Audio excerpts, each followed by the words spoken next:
Hi friends, welcome back to my channel. അപ്പോൾ ഇന്ന് നമ്മൾ ചെയ്യാൻ പോകുന്നത് ഒരു ക്രിസ്മസ് ക്രാഫ്റ്റ് ആണ്. അപ്പോൾ അതിനായിട്ട് ഞാനിവിടെ ഒരു പേപ്പർ എടുത്തിട്ടുണ്ട്. ഇതിൻ്റെ സൈസ് നിങ്ങൾക്ക് ഇവിടെ കാണാൻ പറ്റുന്നുണ്ടാവും. അപ്പോൾ ആ ഒരു സൈസിൽ, അതായത് 12 സെൻറ്റിമീറ്റർ ആണ് സ്ക്വയർ, 12 സെൻറ്റിമീറ്ററിൻ്റെ സ്ക്വയറാണിത്. അങ്ങനെ ഒരു പേപ്പർ ഞാൻ A4 paper, white colour A4 പേപ്പറാണ് എടുത്തിട്ടുള്ളത്. നിങ്ങൾക്ക് വേണമെങ്കിൽ കളർ പേപ്പർ എടുക്കാം, അല്ലെങ്കിൽ ന്യൂസ് പേപ്പർ ആയാലും എടുക്കാം, എന്തായാലും കുഴപ്പമില്ല. ന്യൂസ് പേപ്പർ ആകുമ്പം ആ ഒരു എഴുത്ത് മാത്രമുള്ള ഭാഗം എടുക്കുക, ചിത്രങ്ങളൊന്നും ഇല്ലാത്ത, അന്നേരമാണ് കുറച്ചും കൂടെ ഭംഗി ഉണ്ടാവുക. അപ്പോൾ ആ ഒരു പേപ്പറിനെ ഞാൻ ഇതേപോലെ ഒന്ന് മടക്കിയിട്ടുണ്ട് ഫസ്റ്റ്.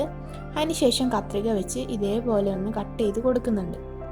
ഇങ്ങനെ ആ ഒരു അറ്റം വരെ, അത് ഫുള്ളായിട്ട് കട്ട് ചെയ്ത് പോകാൻ പാടില്ല, കുറച്ചൊന്ന് വിട്ടിട്ട് ഇതേപോലെ ഒന്ന് കട്ട് ചെയ്ത് കൊടുക്കുക.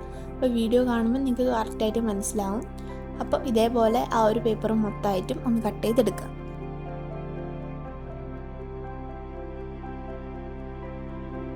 അപ്പോൾ ഇതേപോലെ ഞാൻ മുഴുവനായിട്ടും കട്ട് ചെയ്തെടുത്തിട്ടുണ്ട്. ഇനി നമുക്ക് ഇതിനെ ഇതേപോലെ ഒന്ന് ഓപ്പൺ ചെയ്ത് കൊടുക്കാം. പേപ്പേഴ്സ് ഒന്നും കീറാതെ നല്ല സൂക്ഷിച്ചിട്ട് ഓപ്പൺ ചെയ്തെടുക്കുക. അതിന് ശേഷം ഏറ്റവും മുകളിലുള്ള ആ ഒരു ട്രയാങ്കിൾ ഷേപ്പിലുള്ള ആ ഒരു പീസ് ഇതേപോലെ ഒന്ന് ഗ്ലൂ ആക്കിയതിന് ശേഷം രണ്ടും കൂടെ ഇതേപോലെ ഒന്ന് വെച്ച് ഒട്ടിച്ചെടുക്കുക. ഇനി നമ്മൾക്ക് എന്താ ചെയ്യേണ്ടത് വെച്ചിട്ടുണ്ടെങ്കിൽ, ആ ഒരു അതിന് തൊട്ട് താഴെ വരുന്ന ആ ഒരു 2 പീസുകളുണ്ടല്ലോ, അതിനെ നമ്മൾ പേപ്പർ ഇതേപോലെ തിരിച്ച് വെച്ചതിന് ശേഷം ഗ്ലൂ തേച്ച് ഒട്ടിച്ചു കൊടുക്കാം. ഇങ്ങനെ ഒന്ന് പോലെ വരുന്ന രീതിയിൽ, ഫുള്ളായിട്ട് ഒട്ടിക്കാനല്ല, ഇതേപോലെ ഒന്ന് വിടർന്ന് നിൽക്കുന്ന രീതിയിൽ വേണം ഒട്ടിക്കാൻ. അപ്പോൾ വീഡിയോ കാണുമ്പോൾ നിങ്ങൾക്ക് എന്തായാലും കറക്റ്റായിട്ട് മനസ്സിലാവും. അപ്പോൾ ഇങ്ങനെ അപ്പുറവും ഇപ്പുറവും ആയിട്ടാണ് നമ്മൾ ഒട്ടിക്കേണ്ടത്. ഒന്ന് മുൻപിൽ ഒട്ടിച്ചാൽ മറ്റേത് പിറകിൽ അതേപോലെ, എന്നിട്ട് പിന്നെ അടുത്തത് മറ്റേ സൈഡിൽ, അങ്ങനെ ഒന്ന് കംപ്ലീറ്റ് ആയിട്ടും ഒട്ടിച്ചെടുക്കുക.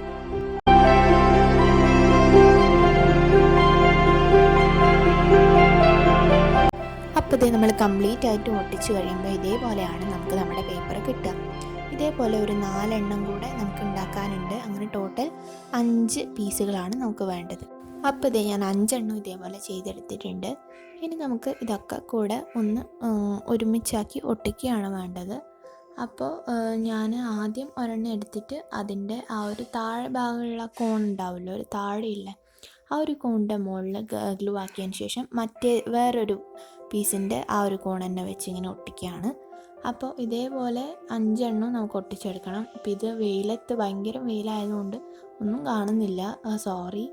അപ്പോൾ അങ്ങനെയാണ് ഞാൻ ചെയ്യുന്നത്. ഒരു പീസ് എടുക്കുക, എന്നിട്ട് അതിൻ്റെ അറ്റം ഏറ്റവും താഴെ ഭാഗമുള്ള ആ ഒരു കോണ് പോലത്തെ ഭാഗത്ത് ഗ്ലൂ ആക്കി കൊടുക്കുക. എന്നിട്ട് വേറൊരു പീസിൻ്റെ അതേ സെയിം ഭാഗം തന്നെ ഒട്ടിക്കുക. അങ്ങനെ ആ ഒരു 5 പീസും കൂടെ ഒട്ടിച്ചെടുക്കുക. അങ്ങനെയാണ് നമ്മൾ ചെയ്യുന്നത്.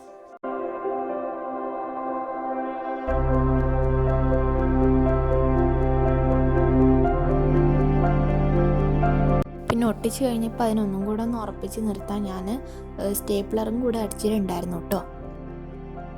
അപ്പം നമ്മുടെ കംപ്ലീറ്റ് പണിയും കഴിഞ്ഞിട്ടുണ്ട്. ഇനി ഇതിൻ്റെ ഫൈനൽ ലുക്ക് കാണിച്ചു തരാം. അപ്പോൾ ഇതാണ് കേട്ടോ നമ്മുടെ ഫൈനൽ ലുക്ക് എന്ന് പറയുന്നത്. ഇപ്പോഴൊന്നും നിങ്ങൾക്ക് മനസ്സിലായെന്ന് എനിക്ക് അറിയില്ല. ഇതൊരു സ്നോഫ്ലേക്ക് ആണ്, കാരണം അത്ര പെർഫെക്ഷൻ ഒന്നും വന്നിട്ടില്ല, എന്നാലും കുഴപ്പമില്ലാത്ത രീതിയിൽ നമുക്ക് കിട്ടിയിട്ടുണ്ട്. ഏകദേശം ആ ഒരു സ്നോഫ്ലേക്കിൻ്റെ രൂപത്തിൽ തന്നെ ഉണ്ട് ഇത്. എന്നാലും കംപ്ലീറ്റ് പെർഫെക്ഷൻ ഉണ്ടെന്നൊന്നും ഞാൻ പറയില്ല. അപ്പോൾ എന്തായാലും നിങ്ങളെല്ലാവരും ട്രൈ ചെയ്ത് നോക്കുക. നിങ്ങൾ ചെയ്യുമ്പോൾ എന്തായാലും അടിപൊളിയായിട്ട് തന്നെ കിട്ടും.